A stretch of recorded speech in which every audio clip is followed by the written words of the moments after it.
Shalom, everyone. Hope you're all doing well. And shout out to the real ones for understanding what the inspiration was for the thumbnail for this video. We're going to talk about what you should do with pain, and more importantly, I think, is what you should not do with pain, as there is so much that you can do with that pain. Choose wisely. Am I right? Am I right? Okay, so we're going to go into the definition as we love to do on this channel. We always need to start with the definition because we need to know what exactly we're dealing with. So the definition for pain: emotional suffering caused by loss, trauma, or unfulfilled desire.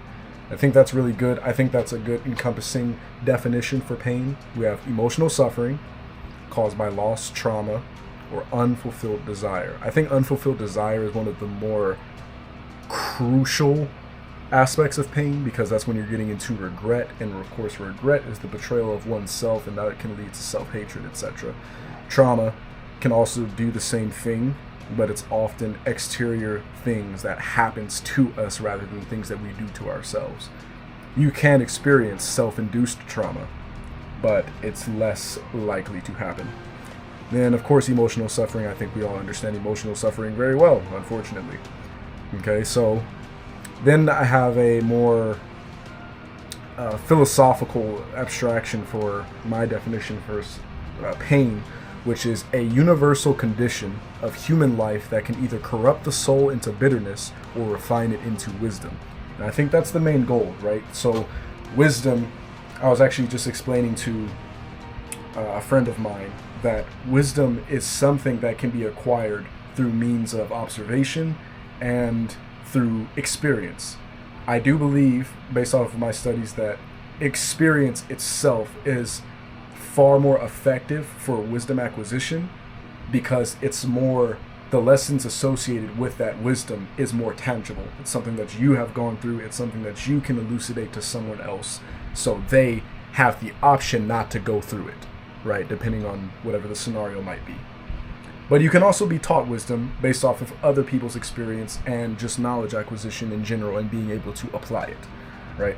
So, that being the case, pain is very big for that, right? Because we don't experience pain unless we experience. So, we have to go through that type of experience and gain wisdom from those experiences to the point to where we either don't experience that pain again, or perhaps we understand the pain a little bit better, so that way we can relate to other people and we know how to better assist and aid other people when they're going through similar types of pain.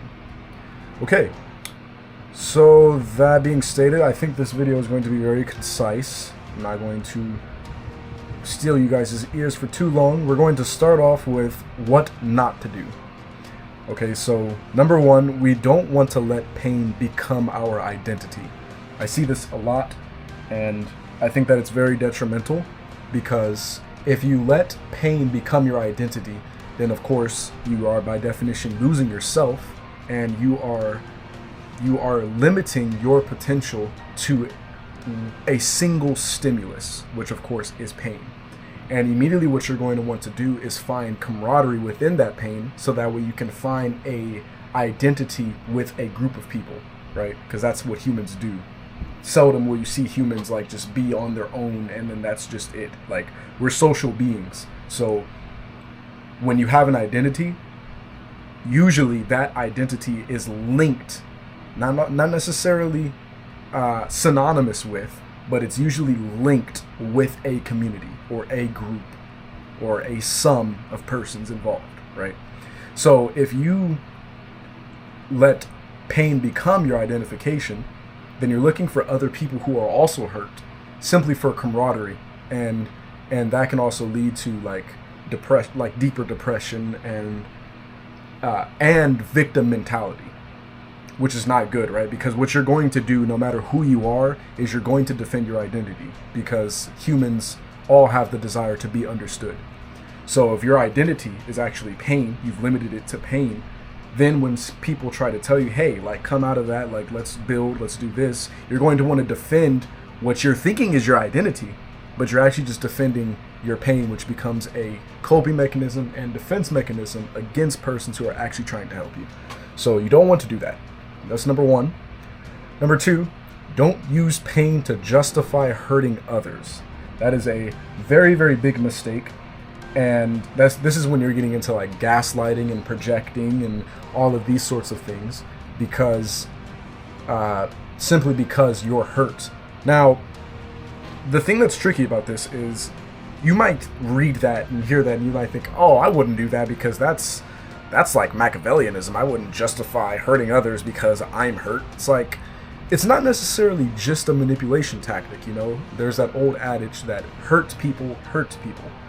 And you might even be able to sympathize with that. Like, oh yeah, you know, like someone who's really angry and hurt and sad because of something that just happened, through those emotions that they're experiencing, that pain, they are unleashing their wrath unjustly on whatever person or source, right? And it's like, yeah, that sucks, but you also kind of get it, you know? And this is when you have to exercise humility, patience, and long suffering. The scriptures say to be angry and sin not. And that's a real art. There's a real art to that. There's a real tact and sophistication to that process. Persons who are actually really, really strong can do this. Okay, so you don't want to do that. Lastly, do not, I think this is the most important one, do not conflate pain for wisdom. Okay? Oftentimes, and I'll try to make this short, oftentimes, I'll use a relationship for a perfect example. Because oftentimes persons will go through pain and then they take the pain and how it was caused and conflate it for wisdom. That's not necessarily how wisdom works. Wisdom is insightful enlightenment upon what is and what is not, and what can be done, what cannot be done, and using that process to sort of simulate in your mind how things should work and how you should go about things to engage with the best possible reality. So, that being said, oftentimes what we're doing is, like, we'll go through a relationship, for example, and it will be a toxic relationship, and things happen within that relationship that shouldn't have happened, you should not have allowed to happen, etc. You end, or at least the toxic relationship ends, and now you think to yourself, you know what, I'm not getting into another relationship because my last relationship was toxic. And then that's a little easier to get over. It's like, yeah, whatever. But then you actually get into another relationship. It's a good relationship, but you're messing it up because you have been hurt and traumatized by a toxic relationship, and now you are projecting what was from the past, the negative past, into the positive present, impacting your positive future. And that's a problem, because what happens is you often don't realize that you're actually hurt, or maybe you do on a subconscious level, but you don't realize you're hurt. You're thinking, oh, you know what, no, I'm just going to do this and I'm going to do this because this would happen to me last time and I'm not stupid. I'm not going to fall for it again. It's like, well, that sort of makes sense, but you don't want to negatively impact what actually is good because you've experienced something that's bad. That's not wisdom. That's a misunderstanding, a misconception, and a total unnecessary uproar within relationships, whether that be with a person or persons or anything else, including the Most High, for example. You don't want that to happen. You don't want to be so hurt to where you take that very pain and consider it gospel and use that doctrine to defend yourself from ever being hurt again. When you really break it down to a psychological core, it's sort of childish, because you're abiding under the premise that you can avoid all possible pain based off of what you control, and that's not really true. Life finds its way to hurt you no matter what you do, because things are going to happen. Time takes its toll, it waits for no man, and you need to make the decision on whether you're going to act appropriately or not. Okay, so now we're going to get into the last part of this lecture. It's just what to do. I believe you should turn pain into compassion. I think this is a really good one, because compassion can translate very, very well to wisdom. If you go through a toxic relationship and you don't allow your pain to consume you, you can see when someone's going through a toxic relationship and you can warn them. You're not going to do too much, of course, but you can warn them. They won't listen to you. And then they'll end the relationship, or the relationship will simply end. And you'll go to them and say, I understand everything that you're going through. I went through this very thing. I went through this, I went through this. This is how I got over it. And I want to see you get over it too, because I know how much it sucked when no one was there for me. And so I want to be here for you, because I feel like if I'm here for you, then I'm really here for me. You know, like that's a lot of emotional intelligence right there. Turn pain into compassion. Use pain to sympathize and empathize with others. Right? Because really, pain should just give you a better understanding of your surroundings. Okay. Next, let pain humble you. And this is a tricky one, especially for men, because if you're going, especially depending on the pain, you might use that pain to actually boost up your pride. You know, it's like, oh, you got hurt, let it make you angry, and let that anger fuel you to, you know, overcome your obstacles. And it's like, yeah, fair enough. I think that lesson is applicable for a lot of situations.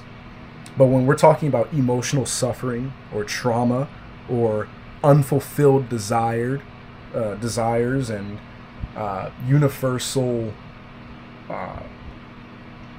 loss that can either cripple you or make you, in that regard, I think it's a good idea to allow it to humble you. And of course, people have a misconception about what it is to be humble. To be humble does not mean to think less of oneself. That is not what humility is. Humility is understanding exactly where you are in reality and in the universe. That's humility, right? So if you are King Solomon, for example, King Solomon's not going to be like, oh no, I'm not a king, you know, I'm not a wise man. That would be lying. That would be disingenuous and almost like phony in certain contexts. No, it's like, I am a king, and you know, into like the good compliment of like, oh, you're such a wise king. It's like, well, I appreciate that. I'm really just trying to do the best that I possibly can. You know, that's humility, right? And that's when you have to, because I think people think that humility is thinking less of oneself because they read the scriptures and they're like, wow, they're like talking themselves down so much. Like, what is this? It must be them thinking less of themselves. It's like, no, these people in the scriptures were dealing with a humility that was compared to a most high cosmic being, right? God, the most high. If he's the most high, then you are the most low, basically. And that is humility, because that is understanding exactly your position in the universe. He's infinitely up here, and I am a peon, right? In comparison. And if you're always worshiping God and being in servitude to the Most High, then you're going to be very, very, very aware of that comparison and of your detachment from righteousness and wisdom, which you are indefinitely striving for, right? So that's humility. Allow pain to show you your flaws so you can correct them, and so you don't have to hurt anyone else, right? Last one, wait until healing before drawing lessons, right? And I think this is important, because what we don't want to do is we don't want to be hurt and then start thinking about what the future should look like, because you're hurt right now, and what goes along with hurt is usually either sadness or anger, right? Or anxiety. And neither of those emotions are good for prudence at all. So, you know, that's like being angry and trying to like think about, you know, how you're going to play chess with this person tomorrow. It's like, that's not going to work. It takes a certain amount of calm to do such things. So when you're hurt, you need to take your time to process the things that are happening in the present. As long as it takes, I was telling a very good friend of mine, my brother-in-law actually, because this is a very interesting thing when you're going through a whole bunch of things, because it's easier said than done, right? Because life is very good at lifing, and when that happens, there's usually a lot of different things happening simultaneously.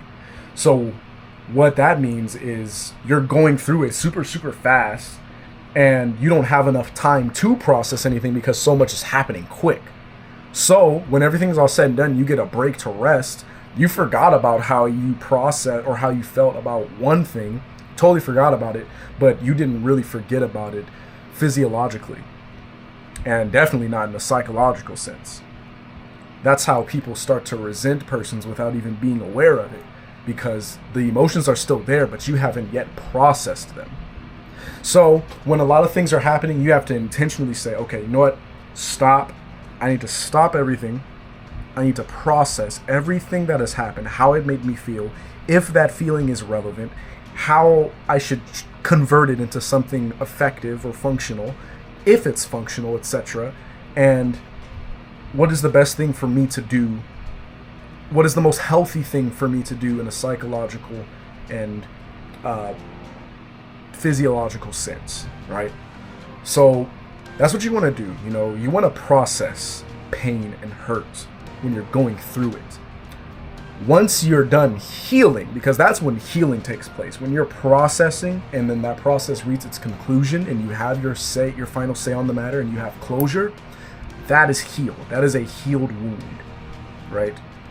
It's not that simple, of course, for everything, because you might have your closure and you might still just need time to keep on, pondering about it and letting it, sit with you. Definitely. But most things, once you're done processing it fully, you pretty much feel a lot better. At least a lot better, right? And if you don't feel like if you feel like you should still be feeling better, then there's likely more that you need to process and unpack, right? So, that being said, that I believe is everything. Oh, yes, and so, of course, after you're done processing, then you can start drawing lessons. Like, okay, this happened to me because I did this. Not because they always look for accountability first, right? So it's like, I did this, and because I did this, this happened. Then it's like, okay, they did this, and that made me feel this way, so now I know what kind of boundaries I need to set next time. And I know that I need to show people how to treat me, and vice versa, That's how you draw lessons, and that's how you engage in wisdom, and how you translate that to teaching others when they're going through similar things, right? So, yes, and with that, I'm going to fare thee well. I appreciate you guys for your attention. The scripture of the week is Psalms 145:13. This is the King James Version. It says, "Thy kingdom is an everlasting kingdom, and thy dominion endureth throughout all generations." All praises to the Most High. I hope that, as always, that brings some edification to the body of Christ, and it definitely has for myself. I hope that you guys stay safe, stay dangerous, and as always, be wise. Shalom.